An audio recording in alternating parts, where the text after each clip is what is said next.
अरे मंत्री ध्रुव, क्या बात है?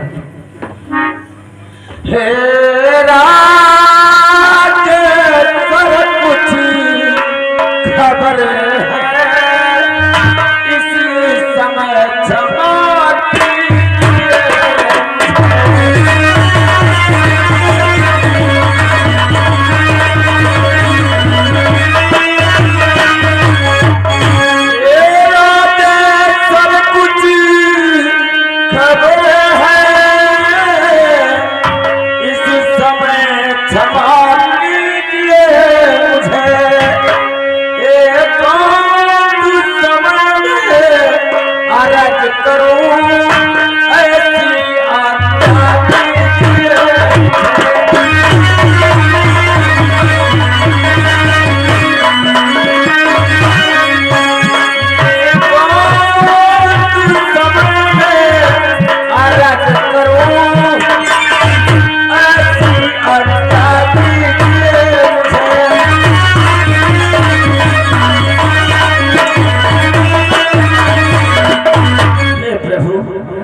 खबर लेकर आया हूँ जो इस सभा के मध्य सुनाने के योग्य नहीं है, इसलिए हमें आज्ञा दो हम आपको इस खबर को एक काल और अकेले में सुना सके। प्रभु हे मंत्री ध्रुव, आज तुम क्या कर रहे हो?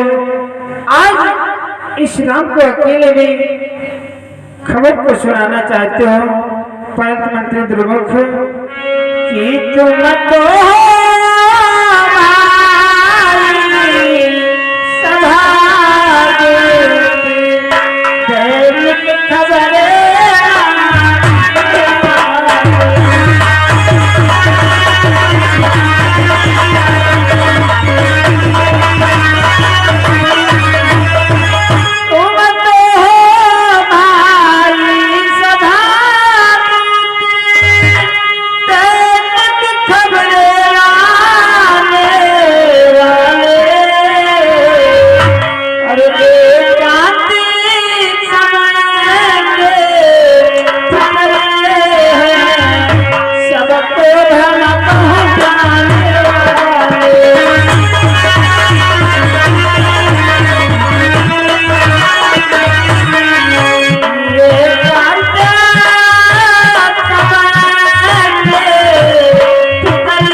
आज ऐसी कौन सी खबर लेकर के आए हो जो आज श्री राम को अकेले और एकांत में अगर सुनाओगे तो इन सभाजनों को भ्रम हो जाएगा मंत्री ध्रुव।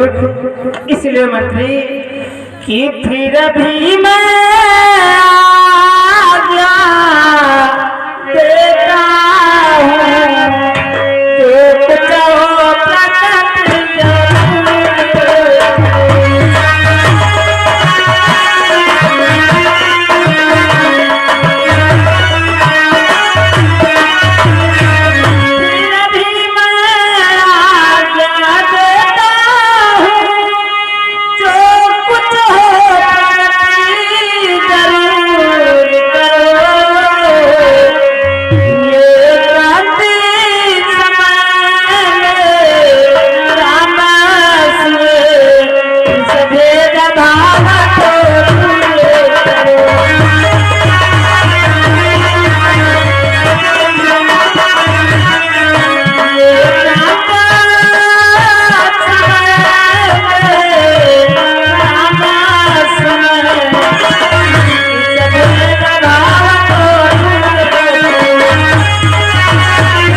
फिर भी मैं तुम्हें आज्ञा देता हूँ जो कुछ भी खबर को लाए हो उस खबर को हमारी सभा के मत में सुनाओ।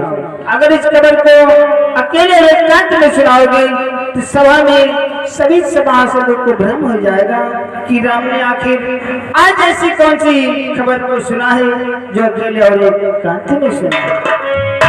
ठीक है भगवान, अगर आप मुझे आज्ञा देते हो तो हम इस खबर को इस सभा के मध्य सुनाएंगे।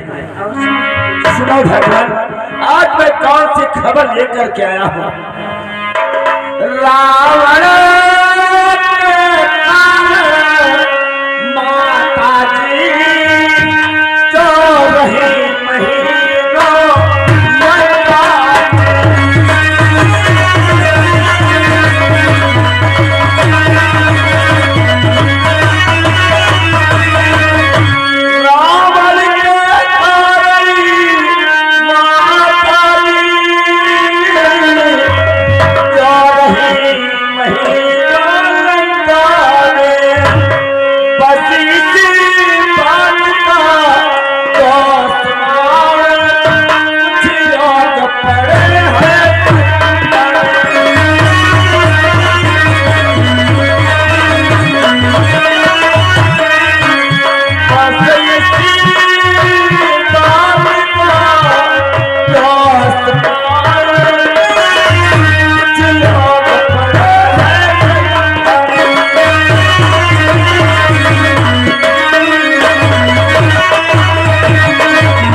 हमारे माता जी महीनों लंका में रहे।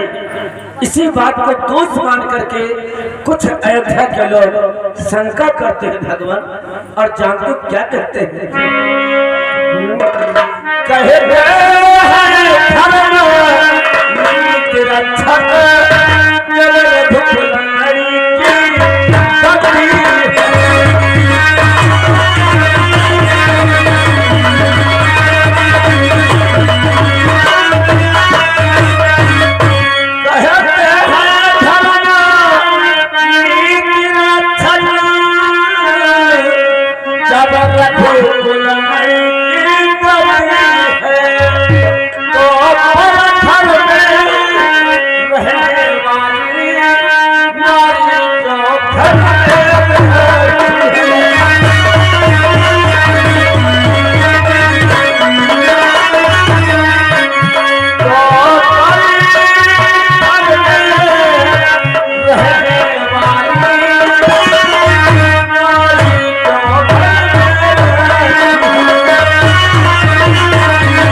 अयोध्या के लोग माता सीता पर अकलंक लगाते हैं और कहते हैं जब धर्म रक्षक के प्रभु राम की गलती है तो तुम्हारे घर में रहने वाली नारी राम ने अपने घर में क्यों रख लिया।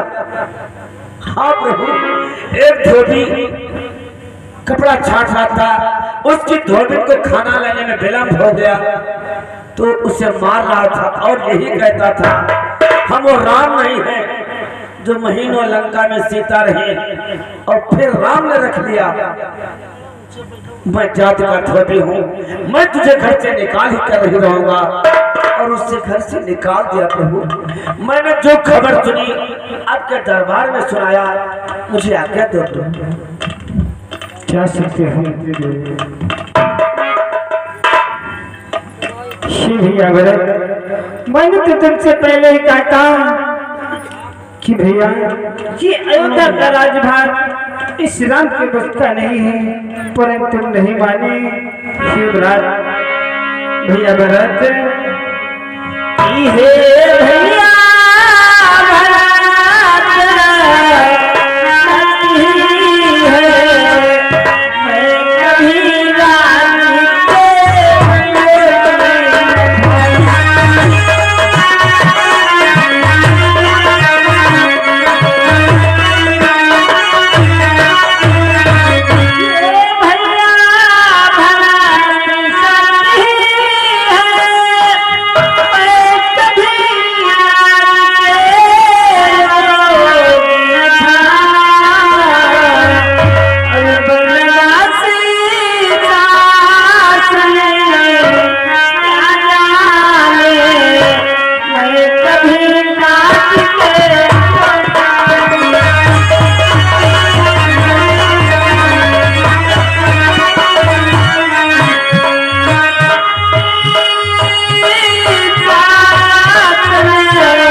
भैया भरत, मैंने तो तुमसे पहले ही कहा था इस अयोध्या का राज्यभार इस राम के बस का नहीं, ये शासन तुम ही चलाओ, परंतु तुम नहीं माने।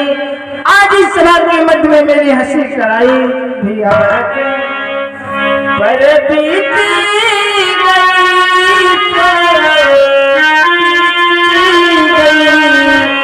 अब बिगड़ी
बात जो बीत गई, परंतु आज ये राज इस राम के योग्य नहीं भैया भरत, ये राज अयोध्या का राजभार अब तुम ही संभालो भैया।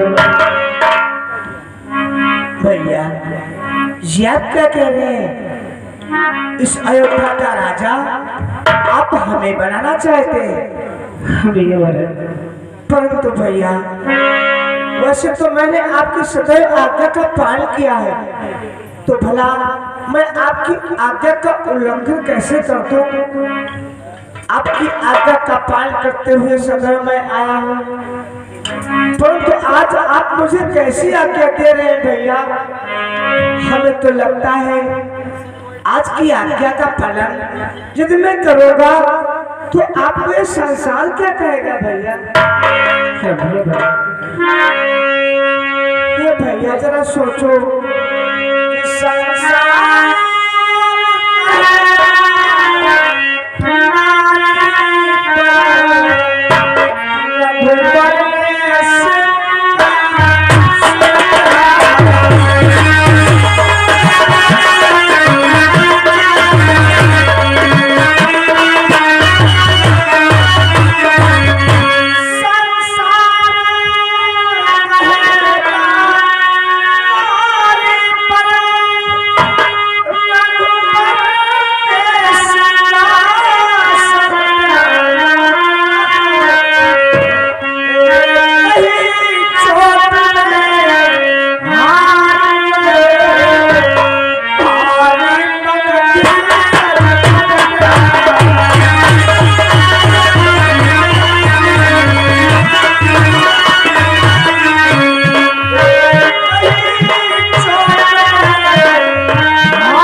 करता हूँ तो संसार आपको क्या कहेगा कि राम की प्रजा ने, अयोध्या की प्रजा ने राम को थोड़े से शब्द क्या कह दिए, उन शब्दों को सुन करके राम ने अपने सिंहासन को त्याग दिया। नारी के लिए अपने सिंहासन को त्याग करके अपने छोटे भ्राता भरत को राजगद्दी दे दिया। हाँ भैया, और फिर जरा सोचो, मैं इस राज का कारोबार कैसे ले सकता हूँ?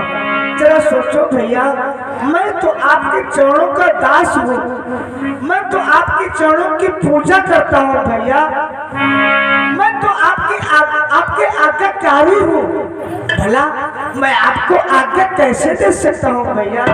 इसलिए भैया मैं तो आपका भक्त हूँ भैया, भला इस राज का कारोबार हम कैसे चला सकते हैं? मुझे क्षमा करें भैया।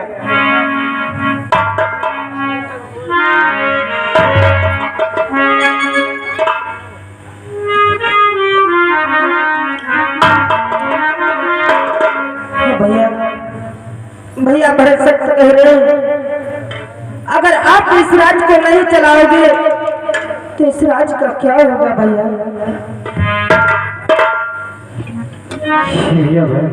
भैया लक्ष्मण, चित ऐसी बात है, मैं इस अयोध्या का राजभर नहीं संभाल सकता और भैया भरत भी नहीं करेंगे, तो एक ही उपाय है। बोलो भैया, वो कौन सा उपाय है? प्रकट करो भैया। भैया लक्ष्मण, ऐसा है तो ही है फिर ही उपाय, और प्रजा है दूसरा बना के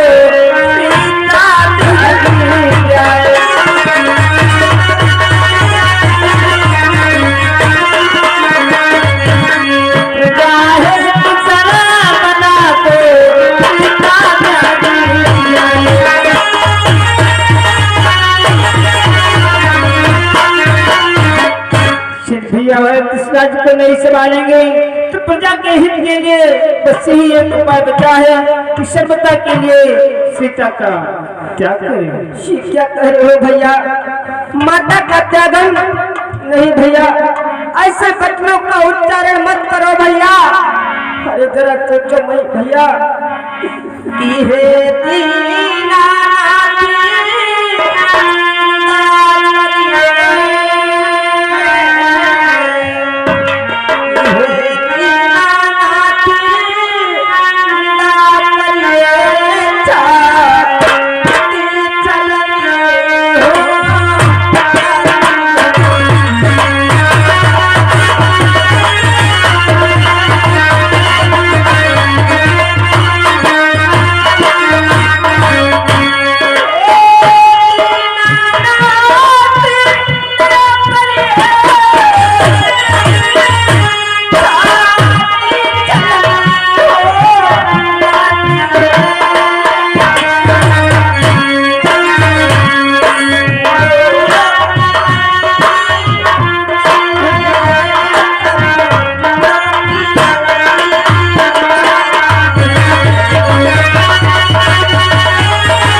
जिससे छाती छलनी हो जाए। अरे जरा विचार करो भैया, माता के त्यागने की बात कर रहे हैं। अरे भैया कि निर्दोष नारी